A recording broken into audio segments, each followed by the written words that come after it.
He was just another gig driver rushing an order. Taped to the bag was a handwritten note and a small cash tip.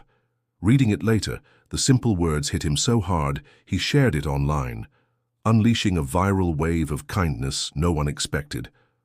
What did the note say? And what happened next? Tell us which city you're watching from in the comments below. Give this video a like if you believe in the power of small gestures, and subscribe for more stories that connect us all. Let's ride along with Mark in Austin. The Austin heat was a physical entity, pressing down on the roof of Marcus Jones's aging Toyota Corolla, radiating up from the blacktop in shimmering waves that distorted the view down South Congress Avenue. Inside, the car's air conditioning wheezed valiantly, but struggled against the relentless late-afternoon sun pouring through the windshield, carrying the faint, lingering scent of 100 previous food deliveries: tacos, pizza, curry, burgers, a constant reminder of the gig that defined Mark's days. He drummed his fingers impatiently on the worn steering wheel, stuck again in the sluggish river of traffic, the radio murmuring a lo-fi indie track he barely heard. At 26, Mark felt like a perpetually moving part in a machine he didn't control. His life was a patchwork quilt, sewn together with delivery shifts for the CityDash app, and draining weekend hours serving overpriced lattes to tech bros at a trendy downtown coffee shop. It was a relentless hustle just to keep his head above water, to make rent on the cramped studio apartment near the UT campus that felt more like a storage unit for his few belongings than a home. The shadow of student loan debt from the communications degree he'd abandoned 2 semesters shy of finishing loomed large, a constant low-grade hum of anxiety beneath the surface of his days. He told himself the gig work offered freedom, flexibility, the chance to be his own boss, but mostly, especially on days like this, stuck in traffic, breathing stale air conditioning, it felt like running faster and faster just to stay in the same place. A cheerful notification pinged from the CityDash app, mounted precariously to his dashboard via a cracked plastic holder. New order: Guero's Taco Bar. Destination: 43rd Street, Hyde Park. He glanced at the estimated payout. Decent, not great, but Hyde Park wasn't too far out, and maybe the tip would be okay. He accepted, the app instantly charting the optimal route through the congested streets. Weaving through traffic, Mark navigated towards the quieter, leafier streets of Hyde Park. He liked this neighborhood, with its eclectic mix of charming old craftsman bungalows and modern renovations, shaded by sprawling live oak trees draped in Spanish moss. It felt like a real neighborhood, slower paced than the frantic energy downtown. He found the address easily: 4312 Elm Street. It was one of the originals, a small, single-story bungalow painted a soft, buttery yellow with crisp white trim around the windows and porch railing. Unlike some of its meticulously updated neighbors, this house showed its age gracefully but clearly. A few patches of peeling paint near the eaves, slightly overgrown flower beds flanking the porch steps, filled with resilient but slightly wilting geraniums and dusty Miller. A comfortable-looking wicker porch swing moved gently in the almost imperceptible breeze. It looked like a home where someone had lived for a very long time, neat and tidy, but perhaps lacking the energy or resources for constant upkeep. He pulled his Corolla to the curb, the engine grumbling slightly as he shifted into park. He grabbed the brown paper bag from Guero's, from the insulated carrier on the passenger seat. The warm, savory aroma of seasoned meat, corn tortillas, and roasted chilies instantly making his own stomach clench with hunger. He checked the order details again on his phone. Eleanor P. Tacos al Pastor Combo, side of queso. Instructions: leave at door if no answer. Contactless preferred. Pretty standard. He swung himself out of the car, the blast of humid heat hitting him after the relative cool of the AC. He walked up the short concrete path, noting the small cracks spiderwebbing across its surface. 3 steps led up to the small covered porch. Just as he reached the top step, ready to place the bag down and snap the confirmation photo for the app, the main wooden door behind the screen door opened. An elderly woman stood there, framed in the doorway. She was small, bird-like, Her shoulders stooped slightly as she leaned heavily on a sturdy, four-pronged metal cane grasped in a frail, blue-veined hand. Her cloud of fine white hair was neatly arranged, catching the light filtering through the screen. She wore a simple, sleeveless floral print cotton dress, sensible orthopedic shoes, and thick-lensed glasses perched on her nose, magnifying eyes that looked watery but surprisingly sharp and observant as they peered out at Mark. "Oh my goodness, you're quick," she exclaimed, her voice thin and reedy, carrying a slight, almost musical tremble. "I wasn't expecting you quite so soon." "Yes, ma'am," Mark replied, offering his default polite delivery driver smile. He held up the bag slightly. "Order for Eleanor P. from Guero's, that's me." "Eleanor Peterson," she confirmed, pushing the screen door open a few inches further with her free hand. The air from inside the house carried the faint scent of lavender and old books. "You can just set it right here on this little table, dear, if you would be so kind. Saves me bending down." She indicated a small weathered wicker table beside the door, currently holding a watering can and a pair of gardening gloves. "No problem at all," Mark said, carefully placing the bag on the table. He double-checked that the drink was secure. Everything should be there: tacos, queso, side of rice, and beans. "Wonderful," Eleanor sighed, a small, genuine smile touching her lips. "It's such a treat. Cooking for one just feels pointless sometimes, you know."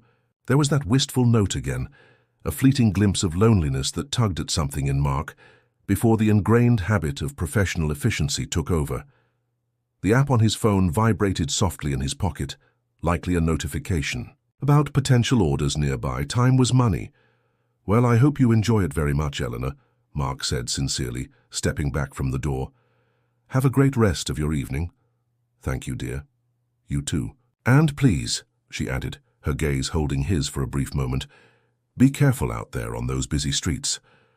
"Will do."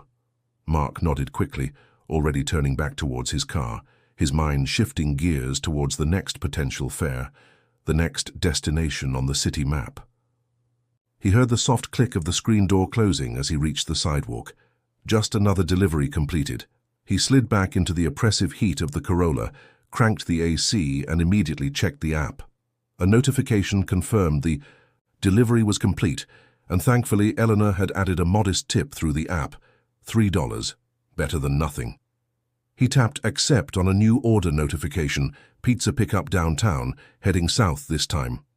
He pulled away from the curb, the little yellow bungalow shrinking in his rearview mirror, already merging into the blur of the countless houses and faces that made up his workday. It wasn't until nearly an hour later, after battling rush hour, traffic to deliver the pizza, and now parked under the shade of an overpass near Ladybird Lake, waiting for the next inevitable ping from the app, that he noticed something white tucked under the passenger side windshield wiper. He frowned. Had that been there before? He didn't remember seeing it. Maybe a flyer someone stuck there while he was inside the pizza place. Annoyed at the potential litter, he reached across the passenger seat and plucked the paper from under the wiper blade. It wasn't a flyer. It was a small, plain white envelope, slightly damp from the humidity. No name, no address. Just a simple, white rectangle against his dusty dashboard. Curiosity piqued. He tore it open carefully. Annoyed at the potential litter, he reached across the passenger seat and plucked the paper from under the wiper blade. It wasn't a flyer. It was a small, plain white envelope, slightly damp from the humidity. No name, no address. Just a simple white rectangle against his dusty dashboard. Curiosity piqued. He tore it open carefully. Inside, 2 items rested. The first was paper currency, a crisp, neatly folded $5 bill. Mark's eyebrows shot up. $5 cash. On top of the $3 tip, Eleanor had already left. In the app? That was unusually generous for a small taco order. Maybe she'd intended to give him this at the door and forgot. The second item was a small piece of paper, torn carefully from a spiral-bound notebook with faint blue lines, folded neatly in half. Mark unfolded it. The handwriting inside was elegant, looping cursive, the kind his grandmother used to write, but the strokes were shaky, hinting at the age or frailty of the writer. The message was brief, written in blue ink.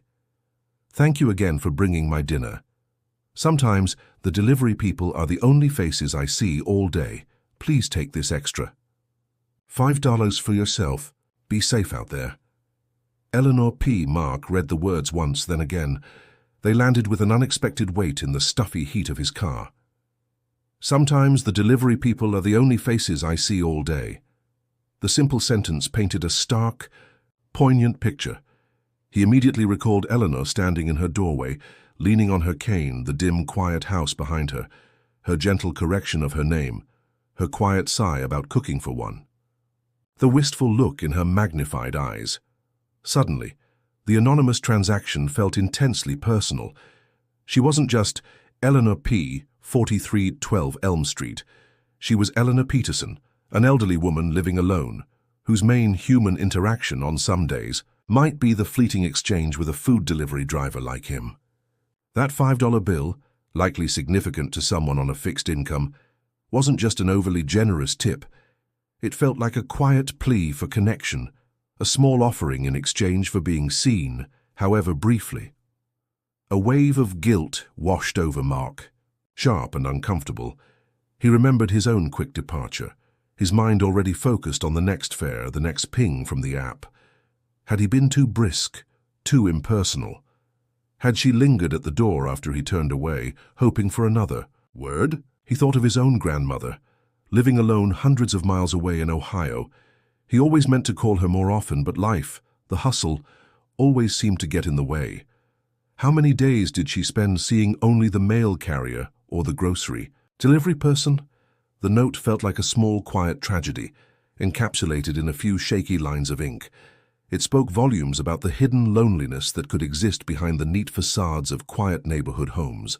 It highlighted the impersonal nature of his own gig work, the way the app encouraged speed and efficiency over genuine human interaction. He felt a sudden, sharp empathy for Eleanor, for all the Eleanors out there waiting behind closed doors, hoping for a friendly face.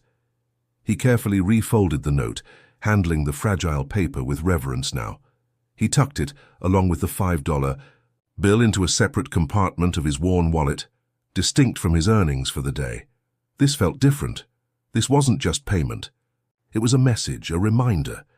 As he sat there waiting for the next order, the sounds of the city traffic rushing past on the overpass above seemed distant. The usual urgency to keep moving, keep earning, had temporarily faded, replaced by a thoughtful quiet. Eleanor's note had done more than just add $5 to his pocket.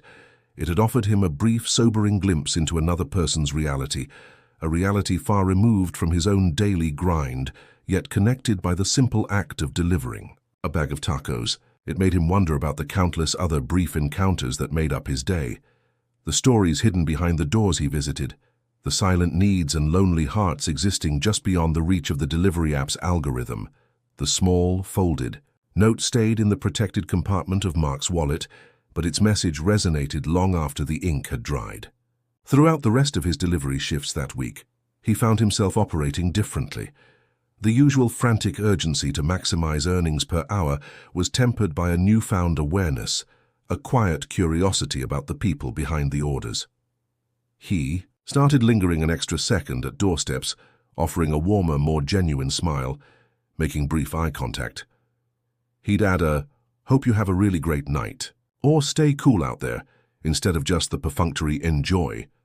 He noticed more: the tired eyes of a young mother juggling a baby and a bag of takeout, the lonely flicker in the gaze of an elderly man accepting his grocery delivery, the quick, grateful smile from a student pulling an all-nighter. Each interaction, however brief, felt slightly more human, less transactional. Eleanor's note had subtly recalibrated his perspective. He thought often about Eleanor herself, back in her quiet yellow bungalow in Hyde Park. He pictured her eating, her tacos alone, perhaps watching television or reading, the silence of the house amplifying her solitude. He wondered about her story. Did she have family nearby, friends who visited, or were delivery drivers truly the main human contact she had most days? The thought was deeply unsettling. He felt an urge to do something, but what? Drive back to her house just to chat. That seemed intrusive, potentially alarming for an elderly woman living alone. Send her flowers. That felt like overstepping, assuming a familiarity he didn't possess. He considered mentioning the note to his dispatcher at the coffee shop, a woman named Maria, who seemed to know everyone and everything happening in Austin, but it felt like gossip, like betraying Eleanor's quiet confidence. The note itself felt like a small, potent artifact.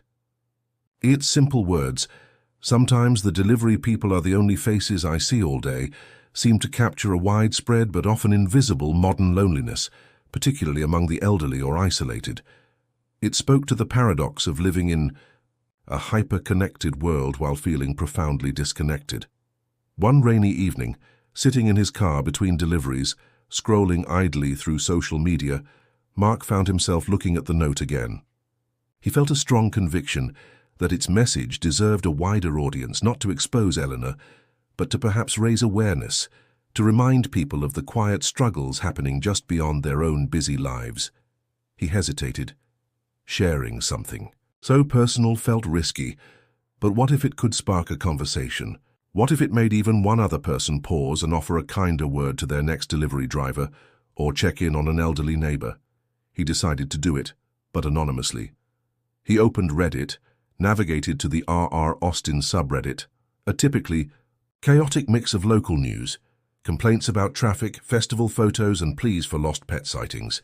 He took a clear photo of Eleanor's handwritten note, carefully cropping out any potentially identifying background details, alongside the crisp $5 bill she had left. He created a throwaway account, ensuring no link back to his real identity. Then he crafted a simple post. Subject: "Got this note with a delivery in Hyde Park today. Hit me right in the feels." Body: "Just wanted to share this. Made me stop and think. Reminder to maybe be a little kinder to the folks bringing you your stuff, and maybe check on your elderly neighbors." Posted anonymously, please respect the privacy of the person who wrote it. He attached the photo and hit post, a knot of nervous anticipation tightening in his stomach. He half expected it to be ignored, buried under the usual flood of Austin minutiae. Or worse, maybe people would mock it, call it fake, or try to track Eleanor down for unwanted attention. He almost deleted the post immediately, but then the little orange up arrow icon next to his post lit up, then again and again. Within minutes, a handful of upvotes appeared. Then, the first comment. "Wow. Right in the heart. Thanks for sharing. OP." Another followed quickly. "My grandma says stuff like this sometimes, makes you think." Then more. "Hyde Park? Yeah, lots of older folks living alone there. Good reminder." Damn, gonna tip extra tonight and actually say thank you. This is why community matters. We gotta look out for each other. The initial reactions were overwhelmingly positive, empathetic. People seemed genuinely moved by the simple, honest words on the note. Mark felt a small sense of relief, glad he had shared it. Over the next few hours, the post gained surprising traction within the RR Austin community. More comments poured in, sharing similar stories, lamenting urban isolation, praising Eleanor's quiet generosity, and applauding Mark, the anonymous OP, for his sensitivity. "I deliver for DoorDash sometimes," one user wrote. "It can be a grind, but notes like this remind you there are real people on the other side. Bless her heart." "My great-aunt lives alone in that area," another commented. "This makes me want to call her right now. Is there any way to find out who wrote it? Not to bother her, but maybe organize something? Like a neighborhood check-in program or something?" That last comment gave Mark pause. He hadn't intended to start a search party. He'd been careful not to include the street name or house number. But Austin, while growing rapidly, still retained pockets of close-knit neighborhood identity. People started speculating gently. Yellow bungalow near 43rd and Duval, maybe. There are a few sweet older ladies there. Could be Mrs. Henderson's. Friend Eleanor. Lives over near Shipe Park. My mum knows an Eleanor P. on Avenue G. Wonder if it's her. Mark watched the comments with growing unease. He quickly added a comment from his anonymous account. "Hey everyone, thanks for the kind words. Really didn't expect this response. Just wanted to share the sentiment. Please, let's not try to identify the specific person. The point was just the message itself. Let's respect her privacy." Most users seemed to understand, echoing his sentiment about privacy, but the seed had been planted. The story of the anonymous, lonely elderly woman in Hyde Park, leaving a poignant note for her delivery driver, had struck a chord. Local Austin blogs and neighborhood Facebook groups started picking up screenshots of the Reddit post, with Mark's anonymous username.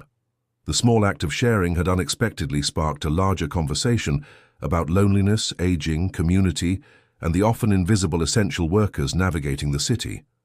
Mark felt a strange mix of gratification and anxiety. He was glad the message resonated, glad it prompted kindness and reflection, but he felt fiercely protective of Eleanor's privacy. He hoped the online buzz would remain a general discussion, a moment of collective empathy, and wouldn't escalate into an intrusive search for the woman behind the note.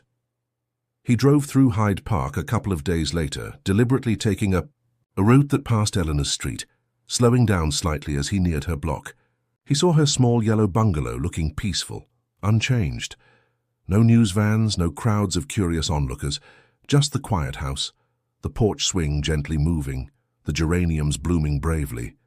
He let out a sigh of relief. Maybe the internet's fleeting attention span had already moved on. But as he drove away, he couldn't shake the feeling that something had been set in motion. Eleanor's small note, amplified by the unpredictable currents of social media, had taken on a life of its own. He just hoped, fervently, that the outcome would be positive, a wave of genuine kindness rather than unwanted intrusion into the quiet life of the woman who had simply wanted to say thank you. The viral ripple effect of Eleanor's note wasn't just an abstract online phenomenon. It began to subtly reshape the texture of Mark's own daily grind, often in unsettling ways. He started noticing small changes, fleeting moments that punctured the usual anonymity of his gig work, forcing him to confront the human element he usually sped past. One sweltering afternoon, he delivered a large order of barbecue to a sprawling suburban house west of Austin. A harried-looking dad answered the door, juggling a crying baby on one hip while trying to sign the receipt on Mark's phone screen. "Sorry, man," the dad sighed, wiping sweat from his brow. "Chaos central here. Thanks for bringing the food. Lifesaver." Usually Mark would offer a quick nod and be back in his car before the door closed. This time, remembering Eleanor, he paused. "No problem at all," Mark said, offering a genuine, sympathetic smile. "Looks like you've got your hands full. Hope the barbecue helps bring a little peace." The dad looked up, surprised by the comment, a flicker of weary camaraderie crossing his face. "Ha! Peace and barbecue. Don't always go together with toddlers, but thanks, man. Appreciate it. Drive safe." Mark walked back to his Corolla feeling a small, unexpected warmth. It wasn't much, just a few extra words, but it felt better. Less like a transaction, more like a brief, shared moment of humanity. Another evening. He navigated the confusing maze of a massive downtown apartment complex, finally finding the right unit on the 15th floor. The woman who opened the door was young, dressed in scrubs, dark circles under her eyes. "Oh, thank God, food," she breathed, taking the bag of pad thai. "Just finished a 12-hour shift at Del Seaton. I'm starving." Mark noticed the exhaustion etched on her face, the slight slump of her shoulders. "Long one, huh?" he asked gently. "Thanks for what you do. Hope you get some rest." She looked up, startled by the comment, then managed a small, grateful smile. "Thanks means a lot, actually. You be safe out there, too." As he rode the elevator back down, Mark thought of Eleanor again. How many people like this young nurse relied on delivered meals after exhausting shifts, too tired to cook, perhaps, too tired even for significant social interaction? His job, often feeling menial, suddenly seemed like providing a small but vital service, a thread in the city's complex web of needs. But these positive flickers were increasingly overshadowed by the growing chaotic energy surrounding the note online. The AR Austin subreddit thread became a daily check-in, a source of mounting anxiety for Mark. The initial wave of pure empathy had morphed into something more complex, more action-oriented, and potentially more dangerous for Eleanor. He'd scroll through endless comments between deliveries, parked in the shade of a live oak or under the glare of a gas station canopy, his heart sinking with each new post in the Operation Eleanor threads, multiplying across Facebook and Nextdoor. Just. Drove down Elm Street slowly. Saw a few yellow bungalows. Anyone recognize this one near the corner of 44th? Has nice geraniums, accompanied by a slightly blurry photo. Mark's breath caught. It wasn't Eleanor's house, but it was close. Too close. My book club is putting together care packages. Thinking lotion, fuzzy socks, tea, maybe some large print. Puzzle books? We could leave them on porches of likely candidates identified in this thread. Warning, scammers might target elderly residents now, pretending to be from Operation Eleanor. We need to be careful and maybe coordinate official visits through a known charity. This comment offered a sliver of reason, but was quickly followed by, forget charities, let's just be the kindness. I'm baking cookies this weekend for the Yellow House near Shipe Park. Who's with me? Mark felt physically ill reading it. He frantically typed replies from his anonymous ATX Driver Guy account. Great intentions, everyone, but please consider privacy. Unsolicited visits, gifts could be frightening for someone living alone. And maybe channel this amazing energy into supporting existing senior centers or Meals on Wheels programs. They know how to help without intruding. His comments garnered some likes, some agreement, but the sheer momentum of the well-meaning but misguided Eleanor Hunt felt unstoppable. He pictured Eleanor, perhaps peering nervously through her curtains as strangers left unwanted cookies on her porch or knocked on her door, asking if she was the internet note lady. The conversation inevitably spilled over into his other job. Maria, his coffee shop supervisor, a woman with an uncanny ability to tap into the city's grapevine, cornered him during a lull one Saturday morning.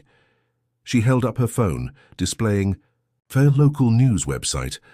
"Okay, Mark, seriously, have you been following this Eleanor note thing?" she asked, leaning conspiratorially over the counter while wiping down the milk steamer wand. "It's blowing up. My cousin Brenda, the one who lives over off 45th in Hyde Park?" She was talking to old Mrs. Gable. Perky Poodle lady? And Gable confirmed there's an Eleanor Peterson who lives in that exact little yellow bungalow by Shipe Park. Widow, lives alone, rarely goes out. Brenda is like 99% sure it's her. Mark felt the blood drain from his face. Peterson. Yellow. Bungalow near Shipe Park. They had her name. They had her location. His carefully constructed anonymity had been pointless. The well-meaning kindness of the internet was about to descend, uninvited, upon Eleanor's quiet doorstep. He felt a surge of protective panic. He dropped the milk pitcher he was holding, splashing lukewarm foam onto the stainless steel counter. "Whoa, careful," Maria laughed, grabbing a cloth. "See? This Eleanor story has everyone worked up, even got you dropping pitchers." "Yeah, crazy," Mark mumbled, furiously wiping the spill, deliberately avoiding Maria's perceptive gaze. His hands felt clammy. His chest felt tight, like a band constricting around his ribs. He needed to get away, needed to think. They shouldn't bother her if she wants to be left alone, though, right? "Oh, totally," Maria agreed readily, though her eyes still sparkled with the thrill of the local gossip. "Brenda said they're just going to do a surprise porch drop. Leave a basket of goodies like tea and jam, and those fancy shortbread cookies from Central Market, with a nice anonymous note saying, 'Austin cares.' Isn't that the sweetest? Sweet? Or terrifyingly invasive for a private elderly woman?" Mark pictured Eleanor opening her door to find a basket from strangers, immediately knowing her private note, her quiet expression of loneliness, had somehow become public knowledge. He felt a surge of anger, at Brenda, at Maria, at the casual, intrusiveness disguised as kindness, and most intensely at himself for setting this entire chain of events in motion. "Sounds nice," he choked out again, needing to escape the conversation. "Need to refill the espresso beans, back in a sec." He retreated quickly to the relative quiet of the storeroom, leaning his forehead against the cool metal shelves, taking deep breaths, trying to slow his racing heart. He had to stop them. He had to protect Eleanor. But how? The local news segment felt like the final confirmation that the situation was escalating beyond online chatter. Seeing the Channel 8 van parked brazenly on a Hyde Park corner that Thursday evening, The reporter cheerfully talking into the camera about the heartwarming mystery solidified Mark's fears. The story had jumped containment. He watched the segment later that night on his phone, parked in the empty lot behind the coffee shop after his shift, the neon glow of a nearby bar reflecting dimly on his windshield. He listened with mounting dread as the reporter recounted the story of the anonymous Reddit post, showed the blurred photo of the note, his photo, and interviewed the relentlessly enthusiastic Brenda about Operation Eleanor and their plans for porch deliveries and neighborhood check-ins. The reporter ended with a direct, smiling appeal to the camera, a testament to Austin's spirit. If you know someone who might appreciate a friendly check-in, reach out. And if you think you know the kind-hearted woman who started it all, Channel 8 News would love to hear from you. Mark threw his phone onto the passenger seat in frustration and despair. It wasn't just about cookies and cards anymore. It was about news crews potentially knocking on her door, about scammers seeing an opportunity, about turning her quiet. Intensely private life completely upside down simply because her vulnerable words struck a public chord. He felt a sickening wave of guilt, sharp and suffocating. He had wanted to honor the sentiment, to spark a little kindness, maybe make a few people think. Instead, he felt like he had potentially painted a target on the back of a vulnerable elderly woman. He drove slowly through Hyde Park again that night, long after midnight, needing the reassurance of seeing the little yellow bungalow one more time. It sat dark and silent under the vast Texas sky, looking peaceful, deceptively ordinary, blissfully unaware of the online storm swirling around it and the well-meaning siege potentially gathering just beyond its quiet perimeter. He parked down the street, engine off, watching the house for a long time, the streetlights casting long shadows through the ancient live oak trees. His protective instincts warred with his fear of making things worse. He couldn't just sit back and watch Operation Eleanor descend upon her doorstep unannounced, however kind the intention. He didn't know exactly what he was going to do, didn't have a clear plan, but he knew with a certainty that settled deep in his gut that he had to try something. He had started this, however, unintentionally. Maybe, just maybe, he could find a way to subtly intervene, to shield Eleanor from the potentially overwhelming consequences of his impulsive act of sharing. He owed her at least that much. He started his car, the engine turning over quietly in the night, his mind no longer on the next delivery, but on finding a way to protect the quiet woman in the little yellow house. The sight of the Channel 8 News van parked near Eleanor's neighborhood, coupled with Maria's cheerful gossip about the impending Sunshine Basket delivery, solidified a cold dread in Mark's gut. He couldn't remain passive anymore. The well-intentioned kindness of strangers, amplified by social media and local news, was rapidly transforming into a potential siege on an elderly woman's privacy.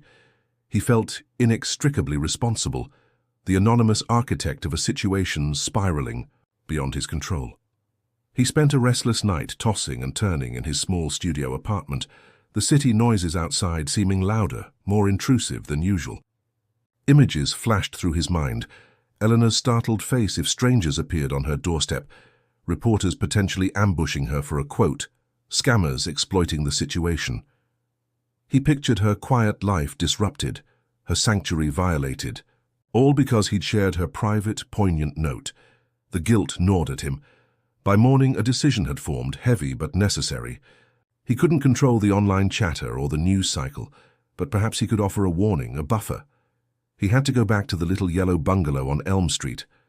Not as ATX driver guy, the anonymous source, but as Marcus Jones, the delivery driver who had received her note, the one person who shared that small initial connection. It felt like a massive overstep, a violation of the professional distance expected, but the alternative, letting the wave of unwanted attention crash down on her unprepared, felt far worse. He waited until late morning, choosing a time when deliveries might be slower, giving himself a plausible window. He skipped his usual coffee shop routine, his nerves too frayed for casual conversation. He drove towards Hyde Park, his hands gripping the steering wheel tightly, rehearsing what he might say. "Mrs. Peterson? Hi, it's Mark, the delivery driver from the other day. I just wanted to... Well, something came up. Nothing sounded right. Everything sounded intrusive, awkward. Parking his Corolla a block away from Eleanor's house, hidden partially by a large, overgrown bougainvillea bush spilling over a neighbor's fence, Mark took several deep breaths. He felt ridiculously conspicuous, like a spy on a clumsy mission. He walked towards the yellow bungalow, his footsteps slow on the quiet residential sidewalk. The house looked peaceful, deceptively normal in the bright Texas sunlight. The porch swing was still. The geraniums added cheerful spots of color. He reached the short front path and hesitated again. Was this crazy? Should he just turn back? But the image of the news van, the thought of Brenda and her Sunshine Basket Brigade arriving unannounced, pushed him forward. He walked up the 3 steps and stood before the screen door, his heart pounding. He knocked softly, much softer than he intended, the sound barely audible. He waited. No response. He knocked again, a little firmer this time. "Eleanor? Mrs. Peterson?" he called out, tentatively keeping his voice low. "It's Mark Jones, the City Dash driver from last week." He heard a faint shuffling sound from within the house, then slow, deliberate footsteps approaching the door. The inner wooden door opened, and Eleanor Peterson stood there behind the screen, peering out at him through her thick glasses, her expression wary, confused. She clutched the top of her 4-pronged cane tightly. "Young man?" she queried, her thin voice questioning. "The delivery driver?" "Yes, ma'am." "Mark Jones," he confirmed quickly, trying to offer a reassuring smile that likely looked more like a nervous grimace. "I am so sorry to bother you like this, truly. I know this is unusual." She didn't open the screen door, her gaze sharp, assessing him. "Is there something wrong with the order? It was days ago." "No, ma'am, nothing like that," Mark rushed to reassure her. "The order was fine. It's about the note you left me, and the tip." He fumbled slightly, pulling his wallet out carefully, extracting the folded note and the $5 bill he had kept separate. He held them up slightly, so she could see them through the screen. Eleanor's eyes widened almost imperceptibly behind her glasses as she recognized her own handwriting, her own small gesture. A faint flush rose on her pale, wrinkled cheeks. "Oh," she murmured, looking flustered, "that was just a little something. You needn't have come back about that." She seemed embarrassed, perhaps regretting the impulsive act of leaving the note. "Mrs. Peterson," Mark continued, choosing his words carefully, feeling acutely aware of how strange this must seem. "Your note, it was very kind, and it really meant something to me. It made me think." He hesitated, unsure how much to reveal. "The thing is, I mentioned it, anonymously, online. Just the sentiment, you know? About how delivery people are sometimes the only contact. I didn't use your name or address, of course, but..." Eleanor's expression shifted from slight embarrassment to visible alarm. Her grip tightened further on her cane. "Online," she repeated, her voice suddenly frail. You posted my note online." "Just the words, ma'am, anonymously," Mark reiterated quickly, seeing the fear in her eyes and feeling a fresh wave of guilt. "I just thought the message was important. It's about loneliness, but the thing is, it sort of got a lot of attention. Locally, people were really moved by it."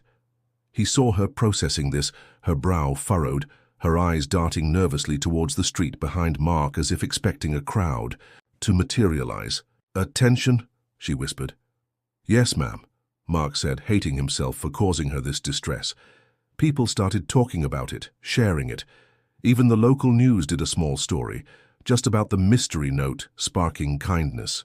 No names, or anything specific. He tried to downplay it, but knew he had to warn her. But people in the neighborhood groups online, they're trying to be kind, I think, but they're trying to figure out who wrote it, talking about leaving things on porches, checking on elderly residents, even mentioning yellow houses near the park.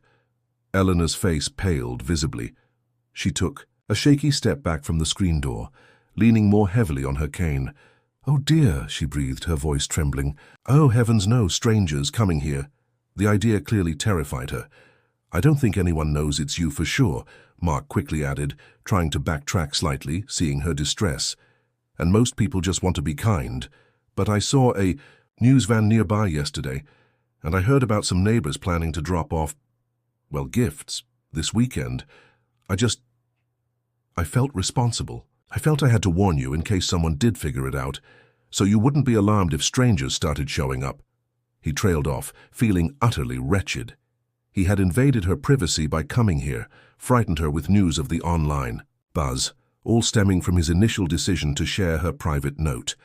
Eleanor stood there for a long moment, seemingly absorbing the shock, her gaze distant. She looked small, vulnerable, trapped. Then, surprisingly, she seemed to draw herself up slightly, a flicker of steely resolve entering her watery eyes. "Thank you, young man," she said, her voice regaining a measure of firmness, though still trembling slightly. "For the warning. That was considerate of you despite—" She didn't finish the sentence. I value my privacy, very much. This is most unwelcome." "I am so sorry, Mrs. Peterson," Mark said earnestly. "I truly never intended for this to happen. I only wanted to share the kindness of your message." She looked at him again, a long, searching look. "Kindness," she murmured almost to herself. "It can be a complicated thing, can't it?" She seemed to make a decision. "Well, thank you for the alert. I shall be prepared." She still hadn't opened the screen door. It was a clear dismissal. "Is there anything I can do?" Mark offered hesitantly. "Maybe put up a no soliciting sign, or I could talk to the neighborhood group admin, try to calm things down." Eleanor considered this for a moment, then gave a small shake of her head. "No, that might only draw more attention. Best to just let it be. Hopefully it will pass. People have short memories online." She offered him another small, hesitant smile, this one tinged with sadness. "Thank you again for your concern, Mark. Now, if you'll excuse me—" Of course, Mark nodded quickly. "Again, I'm truly sorry." He backed away from the screen door, down the steps, feeling like he had simultaneously done the right thing and made everything worse. He walked back towards his car, glancing back once to see Eleanor still standing behind the screen, watching him go, a small solitary figure in her quiet yellow house, now bracing for an invasion of well-meaning kindness she had never asked for. The weight of his actions felt heavier than ever. He had tried to protect her, but had he only succeeded in trapping her further?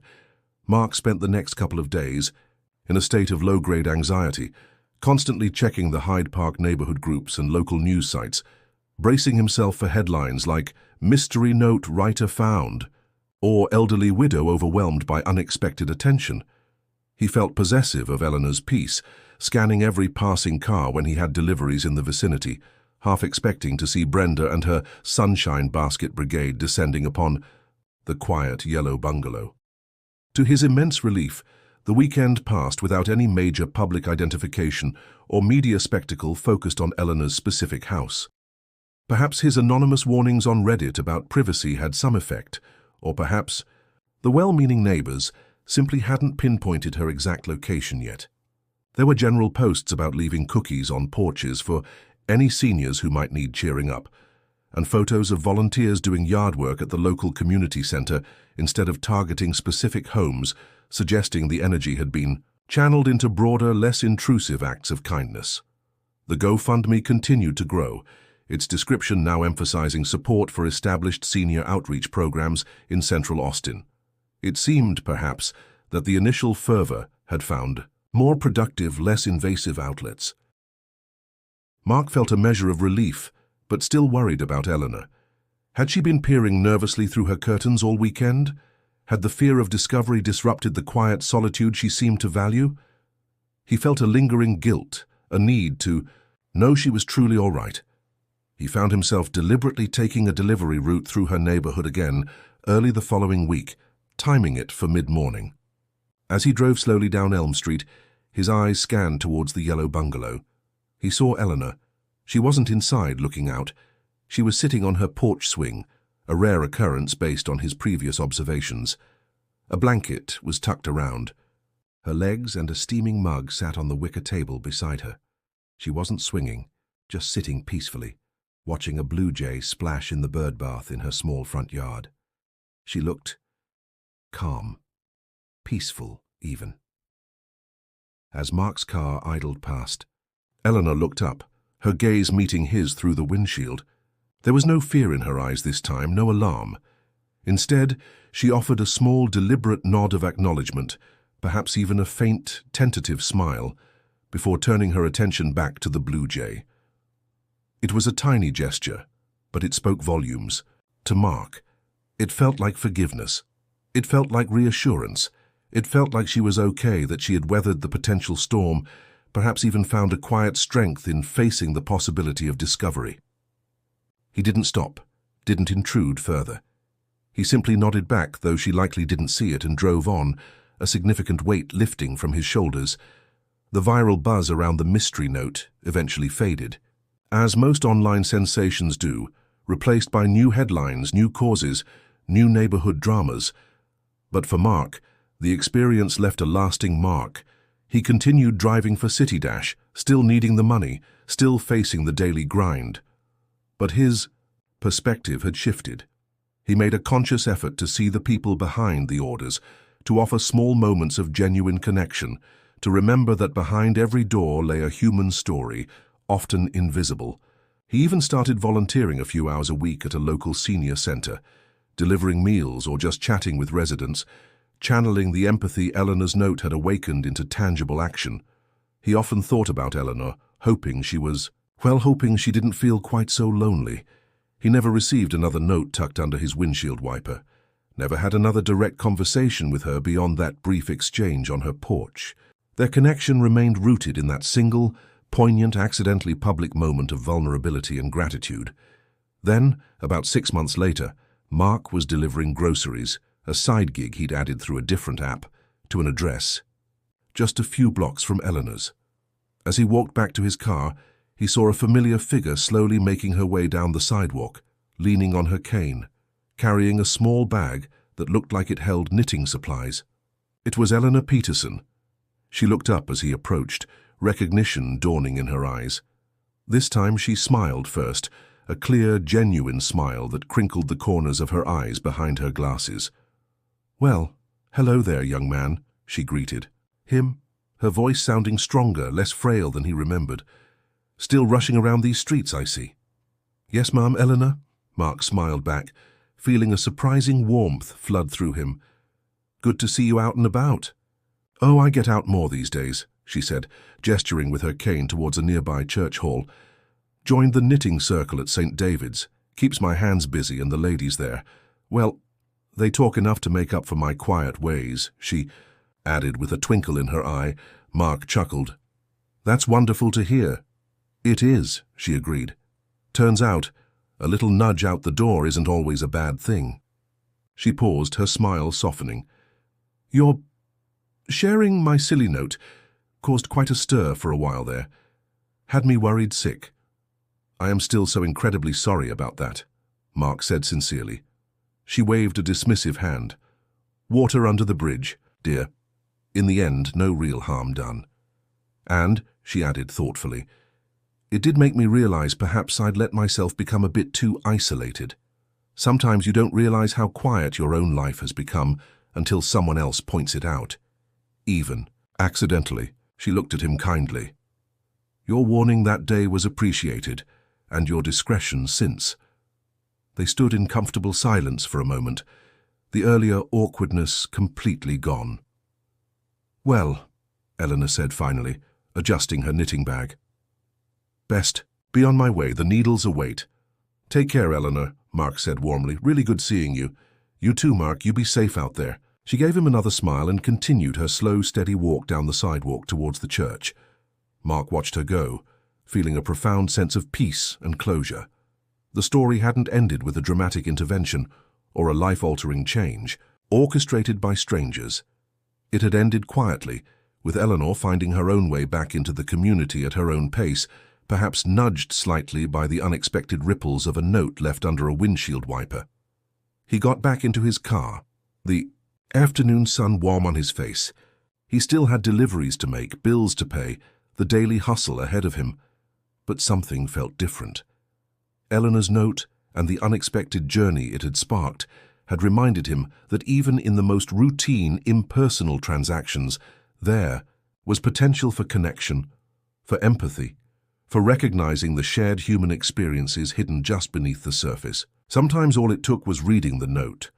Eleanor's simple note sparked a wave of kindness and reminded a city about the importance of connection.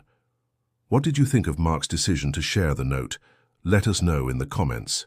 If this story resonated with you, please give it a like and subscribe for more touching tales about everyday people and unexpected moments of humanity. Thank you for watching.